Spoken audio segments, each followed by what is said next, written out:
Estamos no fim dos tempos e, como era previsto nas Escrituras, muitas doutrinas de demônios surgiriam, as quais gerariam uma grande apostasia na terra, a qual precederia o anticristo. O mundo cristão tem enfrentado um problema muito grande que vem se perpetuando desde o surgimento do neopentecostalismo. Esse problema seria a falta de preparo e de formação para quem ousa ensinar alguma coisa que seja da Bíblia. É por esse e outros motivos que muitos ensinos errados e enganosos têm surgido no cenário cristão genuíno. E só há uma maneira de você escapar do engano e do erro dessas falsas teorias que são inventadas para manchar e macular as Sagradas Escrituras: ter conhecimento. E de preferência acadêmico. O que falta nas pessoas em geral, principalmente para quem se dá a ensinar, seriam os princípios teológicos básicos que norteiam a interpretação correta das Sagradas Escrituras. Porque aquela história que eu sei que você já ouviu quando dizem cada um lê e interpreta do seu jeito, é uma grande mentira. Para que um texto possa ser analisado de forma correta e criteriosa, é preciso fazer o uso da hermenêutica. A hermenêutica é o método científico usado na ciência da teologia para extrair a única verdade que há nos textos bíblicos. Partindo dessa premissa, nós analisaremos o texto que a teoria do mapa da Terra na Lua utiliza para dizer que o mapa da Terra foi radiografado na Lua. Desde os tempos mais remotos, poetas e compositores têm elogiado a Lua como objeto de beleza. Por exemplo, um cântico inspirado por Deus fala que uma mulher é bela como uma lua cheia. Está registrado em Cânticos de Salomão, capítulo 6, versículo 10. De forma poética, um salmista chama a lua de fiel testemunha no céu, em Salmos 89, versículo 37. O que significa essa expressão fiel testemunha no céu a respeito da lua? A primeira pergunta que temos que fazer para iniciarmos a análise e exegese do texto seria: se a lua é a fiel testemunha, ela é fiel testemunha de quê? Prosseguindo na análise hermenêutica, precisamos saber que tipo de texto é esse de Salmos 89, versículo 37. O texto é literal ou o texto é alegórico? Logo de primeira vista, já percebemos que o texto de Salmos 89, versículo 37, é um texto alegórico que traz uma figura de linguagem. Para entendermos que figura de linguagem é essa do texto de Salmos 89, versículo 37, nós precisamos entender o contexto do texto. Dentro do contexto do texto, nós temos o contexto imediato e o contexto amplo. O contexto imediato se encontra já nos versículos anteriores e até mesmo nos versículos posteriores, imediatamente ao texto que estamos analisando. Se voltarmos 2 versículos antes, já teremos uma visão bem melhor do que Salmos 89, versículo 37, está querendo nos dizer. Os versículos 36 e 35 são versículos anteriores e dizem que: uma vez para sempre jurei por minha santidade e não mentirei a Davi. A sua descendência durará para sempre e o seu trono será como o sol perante mim.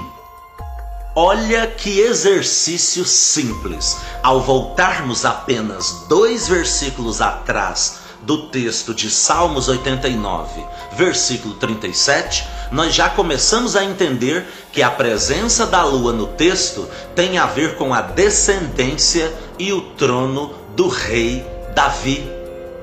Indo para o contexto amplo, teremos que ler todo o capítulo 89 de Salmos. E ao lermos todo o capítulo 89 de Salmos, constatamos que o salmista já começa o salmo falando da fidelidade que o Criador possui. Seguindo na leitura de todo o capítulo 89 de Salmos, até chegarmos no versículo 37, que estamos analisando, o autor do Salmo exalta o Criador de várias formas, relembra as promessas que Deus fez ao rei Davi, e é dito no capítulo também que o Criador corrige se for preciso, mas que todavia o Criador tinha um pacto com o rei Davi. Eu convido você a ler todo o capítulo 89 de Salmos para você ver e constatar o que eu estou dizendo. E ao lermos todo o capítulo 89 de Salmos, nós temos essas observações. Quando chegamos nos versículos 35, 36 e 37, nós temos no texto: uma vez para sempre jurei por minha santidade, e não mentirei a Davi. A sua descendência durará para sempre, e o seu trono será como o sol perante mim. Assim como a lua será firmemente estabelecido por tempo indefinido, e como fiel testemunha no céu.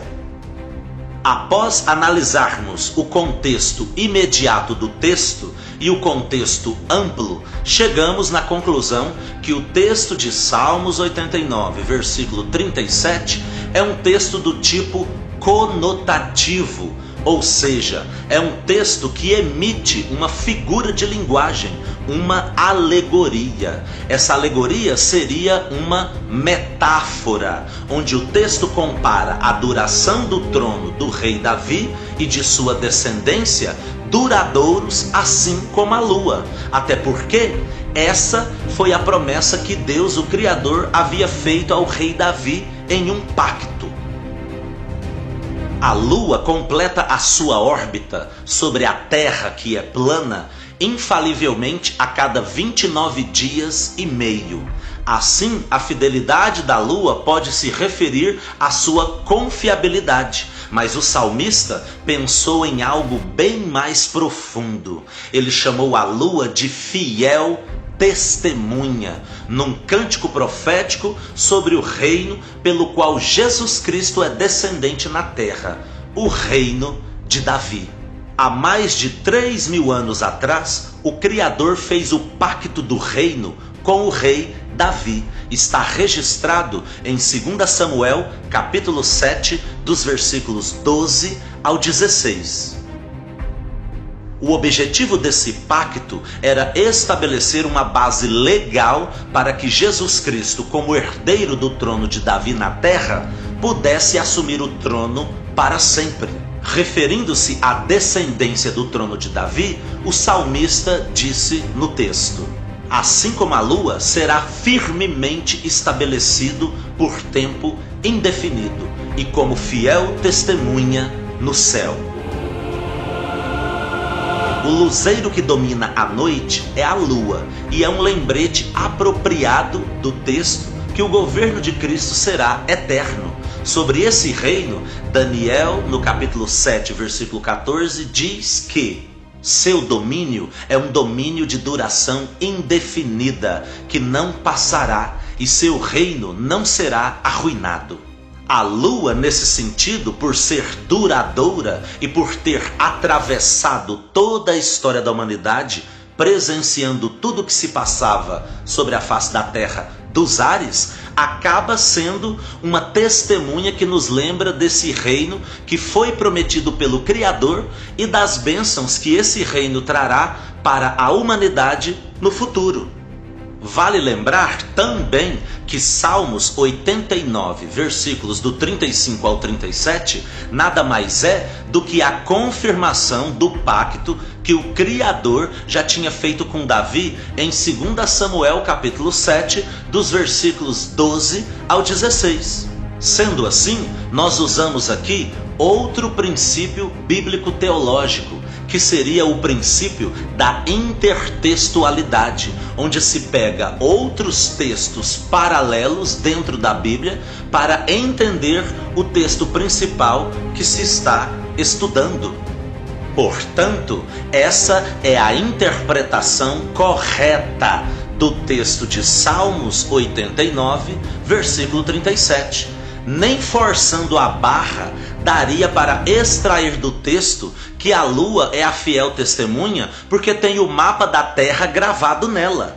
Os textos que existem em Salmos e que corroboram com a terra plana não sofrem esse tipo de problema textual estrutural. Agora, a teoria que o mapa da Terra está impresso na superfície da Lua, porque a mesma radiografou esse mapa em sua superfície, é extrapolar o texto a ponto de fazer um malabarismo absurdo, só para dar base para teorias místicas da nova era e ensinos atlantes de anjos caídos que têm contaminado o ensino genuíno e verdadeiro da Bíblia e da ciência da Terra plana.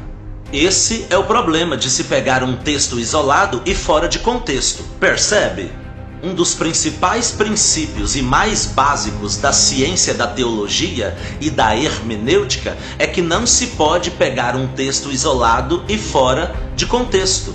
Texto fora de contexto gera pretexto. E o pretexto desses disseminadores dessas falsas teorias está no ensinar para as pessoas um ensino bíblico gnóstico, místico, astrológico, misturado com paganismo da nova era.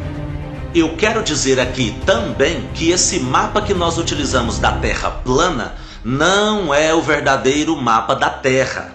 Porque o sistema de Satanás na Terra escondeu muito bem escondido as várias verdades que existem sobre a Terra e sua origem. Porém, esse mapa azimutal plano que utilizamos é o mapa da Terra que mais se inclina para a verdade. Como temos só este mapa, então utilizamos este mapa até que o mapa verdadeiro da Terra seja descoberto. Agora, uma coisa é fato, nem pelo conhecimento científico, nem pela Bíblia e nem pelos sinais perguntados direto ao Criador confirmam que o mapa da Terra está impresso na Lua. O livro de Enoque fala sobre os 4 quadrantes da Terra. Isso é um fato. Os quadrantes da Terra, sendo ela plana, seria desta maneira que você está vendo agora na tela. Daí tem pessoas que estão aderindo à falsa teoria do mapa da Terra na Lua e dizendo que os quadrantes são assim, desse jeito que você está vendo agora. Mas isso não é verdade. Isso é matemática, queridos. Os quadrantes dentro de uma circunferência plana são representados pela matemática dessa forma aqui que você está vendo agora na tela para vocês. Isso é ciência, isso é matemática. Compreende que no final das contas esse povo está atrapalhando a ciência da Terra plana com tanta mentira que se encontra em fontes como Tábuas de Esmeralda, Labirinto de Hawara, Livro de Thoth, Livro dos Atlantes, partes específicas de livros apócrifos que são contraditórios à Bíblia, Cabala e outras fontes mais. Acordem! Um grande abraço, fiquem na paz, em nome de Jesus Cristo e Yeshua HaMashiach. Lembre-se, eu estou oferecendo a verdade, nada mais.